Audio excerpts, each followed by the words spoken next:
Hai teman-teman, jumpa lagi dalam video saya. Siang ini saya mau berbicara mengenai pull up dan chin up ya. Karena banyak pertanyaan dari pasien-pasien, apa ini bedanya? Masih ada sedikit kekisruhan ya antara istilah chin up dan pull up. Sebenarnya selama ini sudah terjadi misnomer, adalah kesalahan istilah. Karena kalau pull up itu selalu diasosiasikan dengan posisi grip overhand. Ini contohnya ya. Ini adalah posisi overhand. Posisi overhand. Overhand grip. Itu pull up. Kalau chin up dianggap selalu posisinya adalah underhand. Underhand itu seperti gini. Underhand. Ini dianggap chin up. Padahal sebenarnya istilah pull up dan chin up itu interchangeable, artinya hampir sama sebenarnya kan. Kalau pull up itu arti harafiahnya adalah menarik badan ke atas. Sampai mana tidak ada batasan, ya kan? Sedangkan chin up itu lebih spesifik, yaitu menarik ke atas sampai chin atau dagu ini melewati batasnya, itu baru dianggap berhasil. Jadi sebenarnya kata itu artinya hampir sama. Dan bisa dipakai secara ya keduanya. Tetapi yang lebih tepat sebenarnya chin up. Karena itu menunjukkan bahwa kita harus melakukan latihan itu sampai dagu kita melewati batas yang ditentukan. Kalau pull up hanya berarti menarik badan ke atas. Sampai mana tidak ada ketentuannya. Tetapi katakanlah ini misnomer ini yang udah salah kaprah ini. Udahlah kita ikuti, yaitu kalau pull up dikatakan overhand atau pronated grip ya. Kalau chin up itu underhand atau supinated grip, supinated ya. Jadi sebenarnya apakah ada bedanya? Jadi beda. Jadi begini. Yang membedakan sebenarnya adalah lebar posisi grip. Berapa lebar kita ambil dan grip apa yang dipakai ya. Berapa lebar diambilnya, apakah sempit, apakah lebih lebar daripada bahu. Baik, jadi posisi dari variasi daripada pull up dan chin up ini adalah lebar grip. Lebar grip dan macam grip yang dipakai. Pertama adalah lebar grip. Lebar grip yang dianjurkan itu adalah just outside our shoulder width. Jadi sedikit lebih lebar daripada bahu kita. Kalau mau lebih detail, saya sudah mengukur dengan sentimeter. Itu bahu adalah kira-kira 40 cm. Jadi saya ambil grip itu yang terbaik adalah sekitar 45 ya. Jadi ini sudah saya ukur, 45 itu sekitar ini. Ini 45. Jadi ini sedikit di luar bahu. Karena kita lihat ada orang yang mengambil lebar sekali ya. Karena ada salah pengertian menurut saya. Karena kalau mengambil lebar ini ada pandangan bahwa ini akan mengaktifkan otot sayap Anda, latissimus dorsi, lebih aktif. Padahal itu secara EMG, elektromiografi sudah ditunjukkan bahwa itu tidak betul. Jadi justru kalau Anda ambil lebar, sangat lebar, 1,5 atau sampai 2 kali bahu, itu akan memberikan jepitan kepada bahu Anda, yaitu ada terjadi impingement syndrome, akan terjadi kerusakan otot rotator cuff Anda. Karena makin lebar, maka posisi internal rotation itu makin berat, sehingga akan mudah terjadi penjepitan, akan merusak bahu Anda. Itu yang lebar.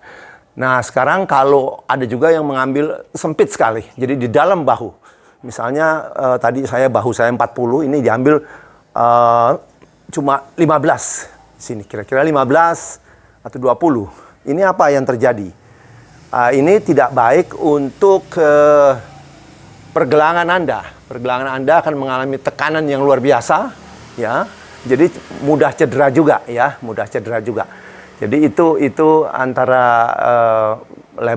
lebar sempitnya grip kita. Jadi yang dianjurkan sekali lagi adalah sedikit di luar lebar bahu kita. Jadi yang baik adalah ukur dulu lebar bahu Anda berapa. Lebar bahu saya 40, jadi saya akan ambil lebih kira-kira 45. Ini yang paling enak. Nah itu variasinya ya, variasinya. Nah sekarang pertanyaan lain adalah bagaimana dengan grip macam-macam itu? Yang ini adalah overhand atau pronated yang biasa diasosiasikan dengan pull up. Kalau ini adalah underhand atau supinasi, biasa dipakai pada chin up ya. Kemudian ada juga neutral grip. Neutral grip tuh ini. Ini neutral grip ya. Neutral grip variasinya. Kemudian yang variasi keempat adalah mixed grip. Jadi satunya overhand, satunya underhand. Jadi bisa juga diganti-ganti. Ini di atas, satu di bawah. Dan variasi terakhir dari grip ini adalah angled grip. Jadi Anda lihat ini membentuk sudut dia. Ini adalah yang lebih fisiologis, lebih anatomis. Karena angle grip ini dikatakan grip menyudut. Yaitu kira-kira 30 derajat ke depan dari bahu. Itu adalah sesuai dengan sudutnya tulang belikat kita. Jadi ini lebih anatomis, lebih fisiologis. Demikian. Baik, tadi penjelasan, lanjutannya adalah, jadi variasinya dari itu adalah lebar sempitnya grip kita. Sekali lagi saya ulang, kalau Anda lebar, hati-hati dengan cedera bahu, ya, karena EMG menunjukkan tidak ada aktivasi lebih daripada otot latissimus dorsi yang seperti dipercaya selama ini dengan wide grip, ya. Kemudian kalau kita narrow grip itu memberikan tekanan berat kepada pergelangan kita, sendi pergelangan kita, gampang cedera. Kemudian juga narrow grip ini tidak akan sekuat lebih lebar karena di sini otot flexor elbow atau otot yang menekuk siku Anda yang aktif, paling aktif adalah brachioradialis. Ini otot brachioradialis. Otot ini otot kecil, sehingga pada saat Anda bergantung padanya, nanti kekuatannya tidak akan bertahan lama, gitu ya. Jadi itu variasi dari lebar sempitnya grip.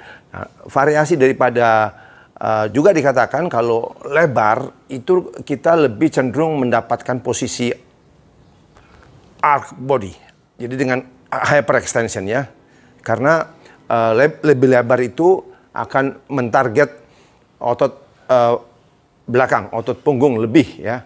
Kalau kita sempit itu lebih target otot depan, otot dada, anterior deltoid ya. Nah, kalau mengenai grip, kalau grip itu overhand atau pronated grip ya, itu lebih mentargetkan belakang. Ini yang dipakai untuk pull up ya, untuk otot belakang. Kalau gripnya chin up begini, supinasi atau underhand, itu lebih mentargetkan, lebih mengaktifkan otot depan, pectoralis dan bicep ya. Nah, yang kompromi itu adalah yang neutral grip begini. Neutral grip ini dikatakan jadi kompromi. Otot belakang masih diaktifkan juga, depan juga ikut, tetapi ini juga biasanya lebih kuat dan lebih comfortable karena ketiga elbow flexor. Jadi flexor itu artinya yang menekuk siku, ya. Menekuk siku itu ada 3 otot. Tiga-tiganya ini aktif, paling aktif dalam posisi ini, yaitu bicep, brachialis, dan brachioradialis. Ingat ya, kalau kita pronasi begini, kita overhand, yang aktif hanya brachioradialis. Tapi kalau kita chin up, begini posisi underhand, itu yang aktif bicep. Tapi kalau kita begini, netral, itu tiga-tiganya aktif ya. Jadi lebih rata. Ini lebih rata dan pada umumnya orang bisa lebih kuat ya dengan posisi netral. Jadi itu tambahan. Juga disebutkan bahwa sebenarnya antara pull up dan chin up itu yang lebih natural adalah chin up. Lebih joint friendly. Jadi lebih aman untuk bahu terutama ya. Itu jadi kalau misalnya Anda punya riwayat nyeri bahu atau sering sakit di bahu, lebih baik Anda latihan chin up karena lebih aman. Ujung-ujungnya tetap Anda melatih otot punggung, tetapi lebih melibatkan otot depan, ya. Jadi itu sedikit mengenai chin up dan pull up yang masih bingung dan masih sering salah digunakan istilah itu. Memang selama ini juga sudah salah, ya. Tapi sudahlah, misnomer itu sudah diterima di mana-mana. Jadi sekali lagi, moga-moga penjelasan ini ada manfaatnya. Sedikit demo kayak apa sih? Terima kasih. Sedikit demo gerakannya ya. Demo gerakannya. Pertama adalah pull up dengan pronated grip, overhand grip. Perlu diingat bahwa pull up itu pada saat Anda belum melakukan, pertama adalah gerakan pertamanya adalah scapular depression, scapular activation. Jadi tulang belikat ini kita dekatkan, kita turunkan, ya, kontraksikan, kemudian core tighten. Jadi core juga dikeraskan, kaki tidak boleh dangling.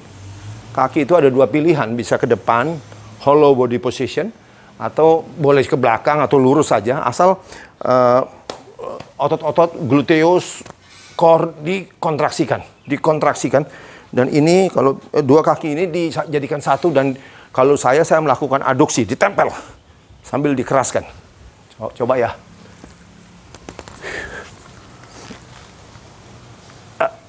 Scapular activation.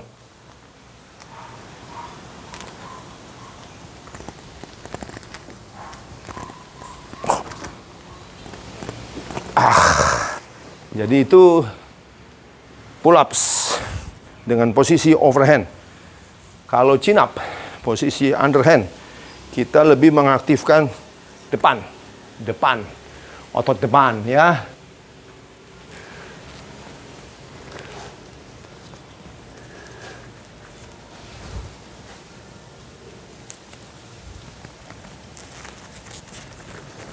Scapular activation juga.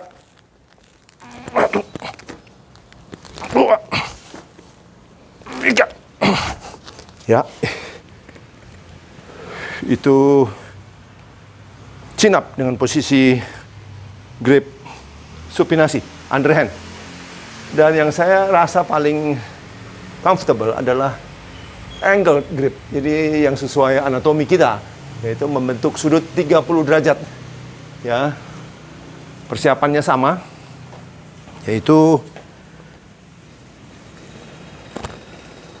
scapular depression, scapular activation, kemudian baru naik ya, tapi seluruh badan dikeraskan. Let's start. Scapular activation.